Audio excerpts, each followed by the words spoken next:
एकादशी का फल प्राप्त करना हो उसको ये नियम पालन करना चाहिए। अथते नियमान वच्मि व्रते ह्रस्मिन् दिनत्रये, उसको 3 दिन, एक तो दशमी और एक द्वादशी और फिर बीच में एकादशी, उसको 3 दिन संयम में रहना होता है, तब बीच की एकादशी का उसे फल प्राप्त होता है।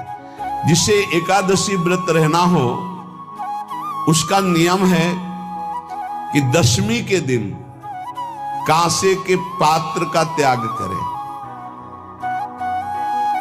वैष्णव सिद्धांत है कि कभी जिसमें मांस बना उस रसोई का भोजन न ग्रहण करें।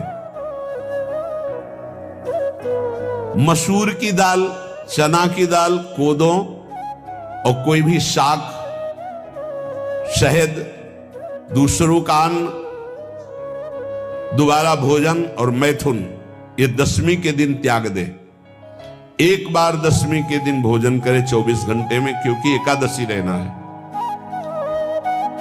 कांसे का पात्र, जिस रसोई में मांस बना उसके भोजन का त्याग, मसूर की दाल, चना, कोदो, शाक, मधु अर्थात शहद और दूसरे के द्वारा दिया हुआ भोजन और दोबारा भोजन और मैथुन क्रिया, इनका दशमी के दिन कभी भी प्रयोग ना करें। इन 10 वस्तुओं से वैष्णव दूर रहे दशमी के दिन। फिर एकादशी के व्रत में, ये पीछे तो हम वर्णन कर ही चुके हैं, कहीं नहीं आया यहाँ कुटू का कचौड़ी पकौड़ी और सिंघाड़ा का हलवा और ये दुनिया के खीर और सब। एकादशी के दिन किसी भी तरह की गेम आदि क्रीड़ा ना खेले। जैसे अब आज व्रत है तो बैठे हैं अपना मोबाइल में गेम खेल रहे हैं, ऐसा कोई भी क्रीड़ा नहीं। द्वैत क्रीड़ा, किसी भी तरह का गेम, ये सब खेल नहीं। द्वैत क्रीड़ाम च निद्राम च तांबूलम दंत धावनम परापवादम पैशून्यम स्तेयम हिंसाम तथा रतिम कोपम हृतवाक्यम च एकादश्याम विवर्जयेत्। एकादशी के दिन उपासक को चाहिए कि वो किसी भी तरह की क्रीड़ा, मनोरंजन बिल्कुल नहीं। चनिद्राम, नींद नहीं लेनी उसको, न दिन में न रात में, एकादशी व्रत। और प्रायः पुराने महापुरुषों ने ऐसा किया है। रामदास जी डाकोर के रात में जाते थे, रणछोड़ भगवान के यहां कीर्तन करते थे जाकर। तभी तो भगवान उनके कीर्तन पर, उनकी भक्ति पर रीछ कर गाड़ी में बैठकर उनके साथ आए थे। पूरी रात जगकर कीर्तन करना, और दिन में तो सोना ही निषेध है। द्वैत क्रीड़ाम च निद्राम च तांबूलम, पान खाना निषेध है एकादशी को, बिल्कुल नहीं, जो व्रत रह रहे हैं। दंत धावनम, वृक्ष से तोड़कर जो दतून की जाती है एकादशी के दिन नहीं। परापवादम, दूसरे की निंदा करना, चर्चा करना नहीं, अर्थात अधिकतर मौन व्रत धारण करे एकादशी के दिन। पैशून्यम, चुगली करना। स्तेयम, कोई चोरी करना। हिंसाम, वाणी से, शरीर से, मन से किसी को दुख पहुंचाना। रतिम, अर्थात भोग करना, मैथुन करना। कोपम, किसी के ऊपर गुस्सा करना। अनत वाक्यम, झूठ बोलना। एकादश्याम विवर्जयेत्, एकादशी के दिन ये नहीं करना चाहिए। एकादशी को एक बार कुछ फलाहार शुद्ध, अगर आपके पास कोई व्यवस्था नहीं तो थोड़ा दूध है, जल है, ऐसे आप लेकर, या थोड़ा सा फल ले लिया, थोड़ा सा फल लेकर के प्राण पोषण, एक दिन में मर नहीं जाओगे।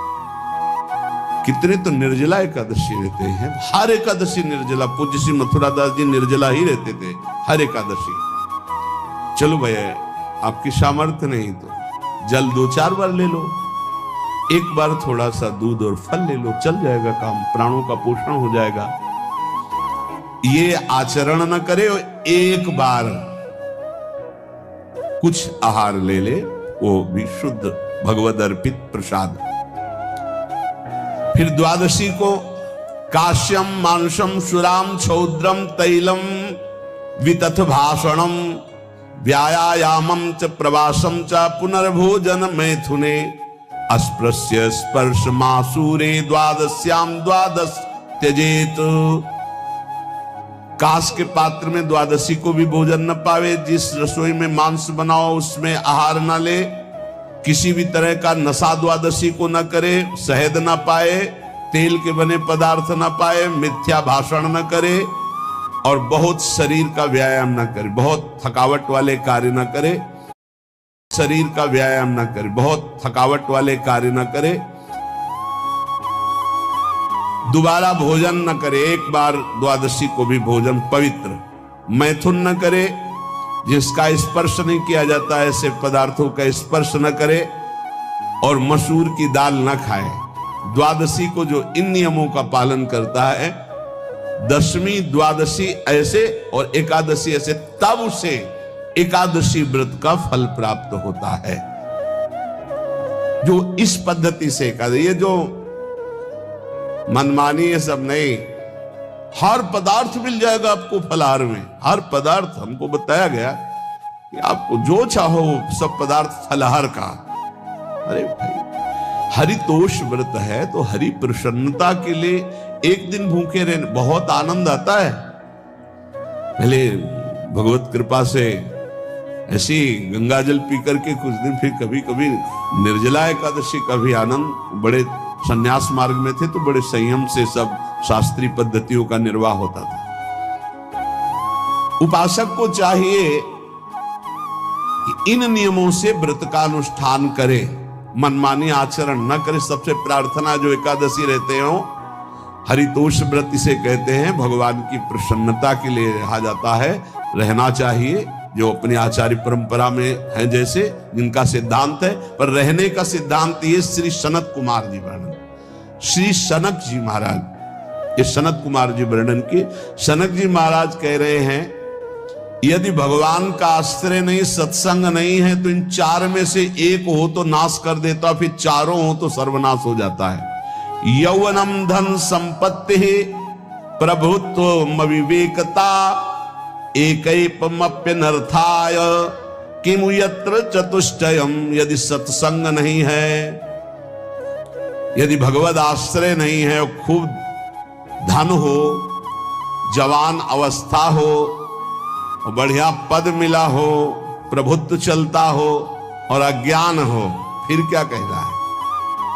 बोले ये चारों जहां मौजूद होते हैं वहां सर्वनाश का खेल शुरू हो जाता है।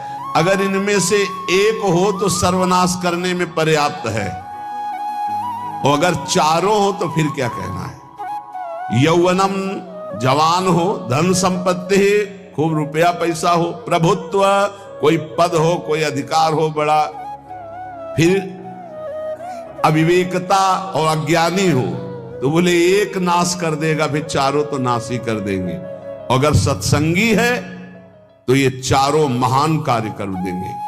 क्या यौवनम, जवान है, खूब दूसरों की सेवा, मेहनत पूर्वक धन संपत्ति कमाकर माता पिता की सेवा, परिवार की सेवा। ये माता पिता, हमारा वेद कहता है मातृ देवो भव, तैत्तिरीयोपनिषद, मातृ देवो भव, पितृ देवो भव, आचार्य देवो भव, अतिथि देवो भव, यान्य नवद्यानि कर्माणि तानि सेवितव्यानि नो इतराणि, यान्यस्माकः सुचरितानि तानि तोयोपास्यानि नो इतराणि, ये के चास्माच्छेयाः सो ब्राह्मणाः तेषां त्वया स्नेनो प्रश्वसितव्यम श्रद्धया देयम अश्रद्धया देयम श्रिया देयम ह्रिया देयम भिया देयम संविदा देयम। वेद कहता है मातृदेवो भव, माता साक्षात हमारी भगवान है। देव हरि को कहते हैं, केशव देव जैसे कहा, हरि को कहते हैं, गोविंद देव। मातृदेव, माता भगवान है। हे धिक्कार है उन पुत्रों को जो अपने माता के द्वारा पोषित किए हुए शरीर से हाथ उठाते हैं अपने माता पिता के ऊपर। नरक में तुम्हारी जो दुर्दशा होगी भोगोगे। एक हमको दिखाया गया दृश्य कि अपनी माता की कोख में लात मारता है, थप्पड़ मारता है, पिता बैठा है उसको लात मारता है, थप्पड़ मारता है, बाल घसीट कर गेट तक माता को ले जाता है। अब इनकी जो दुर्दशा होगी ये बोल नहीं पाएंगे, बता नहीं पाएंगे। ऐसी जगह मारा जाता है कि बस तलकते रहो, कुछ कह नहीं सकते। घोर नरकों की प्राप्ति होती। वेद कहता, तैत्तिरीयोपनिषद, मातृदेवो भव। ध्यान से सुन लो, सत्संग है, ये माता साक्षात भगवान है। अगर तुमने मारा, वाह भर करके इसके आंसू गिरे, जितने आंसुओं की बूंद से भूमि के कण भींजेंगे उतने कल्प तक नरक भोगोगे। ध्यान रखना, तुम्हारा कभी यश, कभी कीर्ति, कभी श्री, कभी हिरी, ये कभी तुम्हारे उदय नहीं हो सकती। तुम्हारा सर्वनाश हो जाएगा अगर मां पे हाथ उठाया। पितृदेवो भव, पिता साक्षात भगवान है।